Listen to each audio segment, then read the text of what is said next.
নমশূদ্র সম্প্রদায় এরা কারা? এদের কি জাত?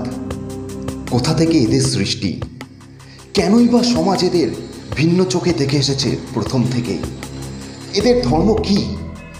কেন এদের চণ্ডাল নামে অভিহিত করা হয়েছিল? আর কেনই বা এরা মতুয়া হলো? নমশূদ্র নামটি হয়তো এখনকার বর্তমান সমাজে আধুনিক মানুষদের কাছে একটু অচেনা, বা অনেকেই নামটির সাথে পরিচিত থাকলেও এই সম্প্রদায়ের সঠিক ইতিহাস সম্পর্কে অনেকেরই সঠিক তথ্য জানা নেই। তবে আজকে যাযাবর টিভির এই প্রতিবেদনের মাধ্যমে আপনাদের কাছে তুলে ধরতে চলেছি এই নমশূদ্র সম্প্রদায়ের সৃষ্টির ইতিহাস। তার আগে সকল দর্শক বন্ধুকে অনুরোধ করব, যারা এখনও এই চ্যানেলটি সাবস্ক্রাইব করেননি তারা ভিডিও শুরুর আগেই চ্যানেলটি সাবস্ক্রাইব করে পাশের বেল বাটনটি অন করে রাখবেন, ভবিষ্যতে এই ধরনের আরও নতুন ভিডিও সবার আগে আপনার কাছে পৌঁছে যাওয়ার জন্য।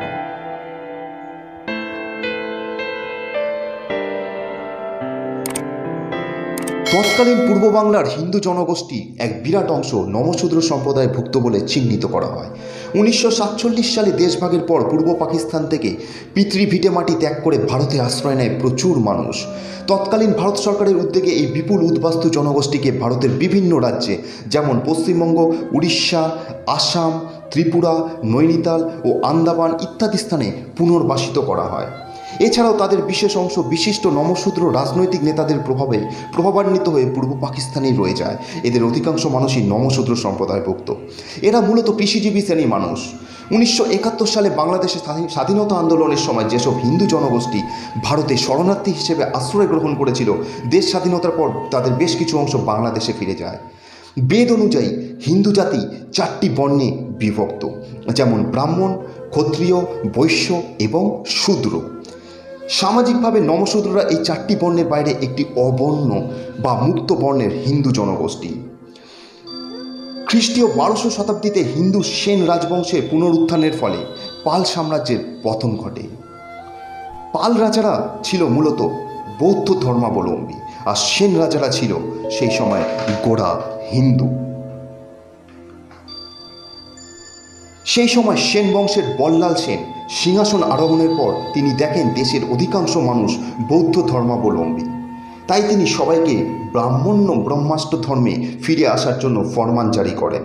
তাদের মধ্যে একটি অংশ রাজার আদেশ মেনে হিন্দু ধর্ম গ্রহণ করেন, অন্য একটি অংশ পালিয়ে নেপাল, ভুটান ও তিব্বতের বিভিন্ন অংশে গিয়ে আশ্রয় গ্রহণ করেন।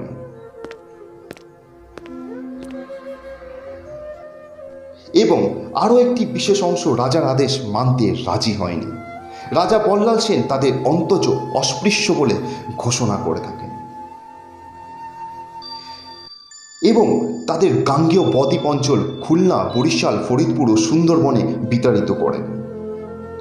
কালের পরিবর্তনে তারা বৈষ্ণব ধর্মে প্রভাবিত হিন্দু ধর্মে মিশে যায়। তারপর থেকেই ভারতীয় উপমহাদেশে এরা অন্তজ অস্পৃশ্য ঘৃণিত হয়ে আসছে। এরাই নমশূদ্র সম্প্রদায়ের মানুষ। 1891 সালে ব্রিটিশদের একটি পরিসংখ্যানে দেখা যায় অধিকাংশ নমশূদ্র কাশ্যপ গোত্রের অন্তর্ভুক্ত, কারণ এদের পূর্বপুরুষের শ্রুতি অনুযায়ী জানা যায় এরা জ্ঞানী কাশ্যপ মুনির বংশধর। কাশ্যপ মুনি শূদ্র নারীকে বিবাহ করেন বলে তার গর্ভজাত সন্তানদের শূদ্র বলা হতো। আবার পরবর্তীকালে নমস মুনির বংশধর হেতু নম বা নমশেজ বলে অভিহিত করা হয়ে থাকে। এরা সাধারণত মণ্ডল, হালদার, দাস, সরকার, শিকদার, রায়, বিশ্বাস, মজুমদার ইত্যাদি পদবি ব্যবহার করে থাকে। 1871 সালে সেনসাস রিপোর্টে বর্ণ বিদ্বেষী ব্রাহ্মণদের চক্রান্তে বঙ্গদেশে নমদের চণ্ডাল নামে আখ্যায়িত করা হয়। এই সেনসাস রিপোর্টে আগে পর্যন্ত নমশূদ্ররা কেবল নম নামে স্বীকৃত ছিল। তা ভূপেন্দ্র দত্তের বাংলার ইতিহাস এবং রমাপ্রসাদ চন্দ্রের গৌড়মালা গ্রন্থ থেকে কিন্তু জানা যায়। এই সময় মতুয়া ধর্মের প্রবর্তক হরিচাঁদ ঠাকুর এর পুত্র গুরুচাঁদ ঠাকুর চণ্ডাল নাম অপসারণ করানোর জন্য দীর্ঘ আন্দোলন শুরু করে। এছাড়াও এই সময় বঙ্গভাষা আন্দোলনও কিন্তু শুরু হয়ে যায়। এই উভয় আন্দোলনের চাপে পড়ে 1911 সালের সেনসাস রিপোর্টে চণ্ডাল নাম অপসারণ করে নম নামের সাথে গীতা অনুযায়ী পাপজনী সম্ভূত বলে গালি খাওয়া শূদ্র শব্দটি জুড়ে দিয়ে নমশূদ্র নামে অপসারিত করা হয়।